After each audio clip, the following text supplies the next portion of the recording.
Last year's Sheffield Eagles made it all the way to the final of the 1895 Cup, with the first round coming up against Doncaster. Can fans expect a similar run this season from the team? Ooh, a bit of pressure there, I guess, isn't there? It's, we're hoping so. We're in a period of transition at the minute. I've obviously only been at the club since the start of the season. A lot of change in players, a lot of change in coaching staff as well, a lot of change off the field as well. So we're just in that transition period at the minute. The first two league games that we've had recently, we've just narrowly lost both them games. But it's about us getting more consistent in our performances, and we still learn about each other.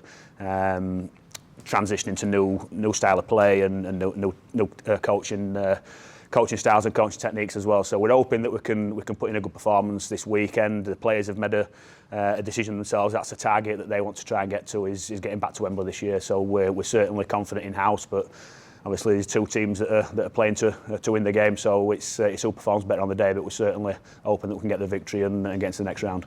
How are you feeling about the game against Doncaster? Yeah, positive. I said I've seen progress all the way through pre-season. I think last week we were very unlucky not to get the victory, and we were significantly better than we were the previous week against Halifax. So if you can see the same sort of consistent improvements, then I'm really positive that we're going to get that victory. You see, obviously the availability of players and the selection headaches that we might play a part in that, and we might have people playing out of their natural positions to cover people that are injured. So it's a difficult one at this moment in time until I know what my 17 is going to be, to find out who's playing where and what roles we're going to be playing in. But I'm certainly confident that first victory is around the corner, and hopefully it's this weekend.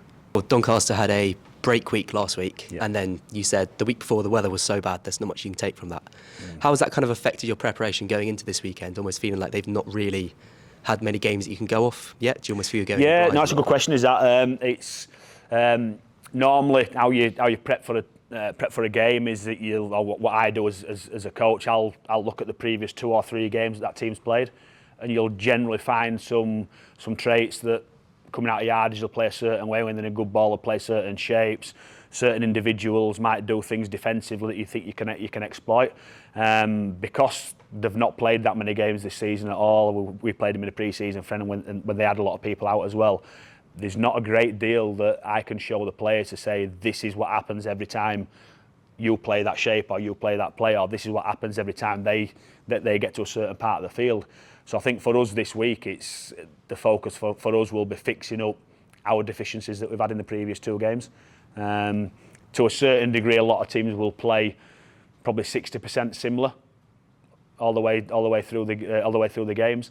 You'll have little intricacies again that teams will play certain plays, or certain players have strengths or whatever, so you have to identify them as much as you possibly can. But I think for us this week, our preparation is going to be more focused on us rather than Doncaster, because it has been really difficult to sort of look at their pre-season games or look at the game that they've played and said this is what will happen this week. Okay, so looking forward to the game on the weekend. Yeah. Doncaster suffered a heavy defeat to Featherstone Rovers in their last game, where the Rovers restricted them to only 1 unconverted try. How much have you taken from that game in terms of how you're going to set your team up this week? Yeah, it's a difficult one, is that, because I've watched that game back a couple of times already, and the game were a couple of weeks back, because Doncaster had a bye week last week. We've got an odd number of teams in our division, so there's always going to be one team that's got a bye week, and it was Doncaster's last week. The week prior, which was the league game, it was really bad weather.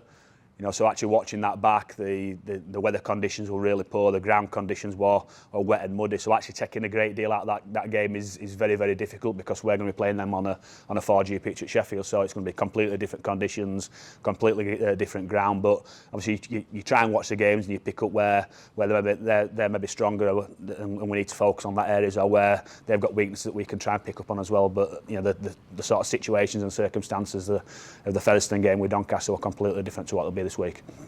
And what kind of game plan are you looking to implement against Doncaster this week? Yeah, so we're looking. We always want to try and play a fast, high tempo game. So I think for us, it's about making sure that we try and do that, generate some quick ruck speed against Doncaster's middles. They've got a big set of forwards. So I think if we just carry slowly and just do what we call one at rugby. They're going to dominate us, so it's important that we make sure we play with lots of push and play with lots of deception around the middle and try and generate some quick rucks to get Doncaster retreated, so then we can play quick and play on the front foot to do that. Defensively, we need to look after them big forwards because they can play some second phase stuff, offload stuff as well, and they've got two really smart halfbacks. So it's I think it's both sides of the game. We need to control the tempo, so we need to slow it down when Doncaster have got the ball, but we also need to quicken it when we've got the ball. So obviously Sheffield and Doncaster are considered to be rivals. Yeah. How much of a threat do you think they're going to be this season, and especially depending on the result this weekend? Yeah, the result this week, I don't think it'll really impact massively on the outcome of the league, but I think Doncaster have shown a lot of progress over the last 12, 24 months. You know, they've been down in League One for a number of years, got promoted last season, did really well to solidify the place in the Championship last season. They've strengthened as well this year, as you know. So they're a very, very good team, very, very strong team. So performance-wise, we need to be at the top of our game to make sure that we're beating Doncaster at the weekend. Because if we're slightly off it, like any team in the Championship now, you look at the results from the weekend, there were what could be maybe considered 2 or 3 surprise results in the Championship, and it just shows that if you're not switched on, you're not fully prepared, and you've not prepped right, then you're going to get beat on a weekend. And Doncaster pose as much threat as anybody else. Thank you very much. Hiya. Hiya. The start of ups and downs so far this season, what would your assessment be of the campaign so far? I think if you're judging it just based on results, then not great, because we've lost the first 2 league games. But I think if judging it based on the progress that I've seen since day one that I've been at the club to where we are now, I think we've improved quite significantly. Like we mentioned earlier, maybe just getting that victory will just give us that little bit of a boost, the players a bit of a confidence boost that what we're doing is the right thing, and that might just kickstart the season in terms of getting some consistency in that performance and consistency in victories. With the losses in February, Yeah. off the back of these losses, I was just wondering how important it is to secure a win against Doncaster, not only for like your league position, but like for squad morale as a whole. Yeah, I think you don't want to panic, because there isn't any panic there. You know, we're 2 league games into the season. The other game was a cup game against Wigan, which, you know, you play the World Champions. You're not really expected to win that one as well. But I think it always helps change and transition when you see some success. So I think for the players to actually get a victory and get that confidence and see that what we're doing is the right thing, and that we are trying to do things the right way, and we're going to get that success if we continue to sort of deliver the message that we're trying to deliver as a coaching team. So I think in terms of the confidence of the players, a win's more important.